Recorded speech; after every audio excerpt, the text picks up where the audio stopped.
ஆரவியின் இயல்பான தோற்றம், எளிமையான பேச்சு இவை அனைத்தும் ஒரு முகமூடியாக இருக்குமோ என்று தன்னை ஏமாற்றி அவன் விளையாடுகிறானோ?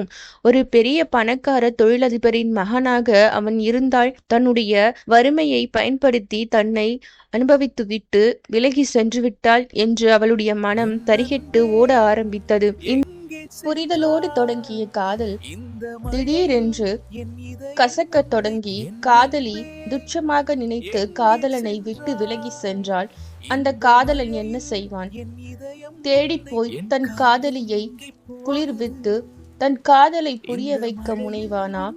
அல்லது அவள் காதலே வேண்டாம் என்று விலகி செல்வானா? விடை காண கேளுங்கள் நீதானே என் பொன் தூரிகை. முழு ரொமான்டிக் நாவல் மகிழம் பூ ஆடியோ நாவல்ஸில் மட்டும். உன்னால் நான் இந்த மழையில் எரிகிறேன்.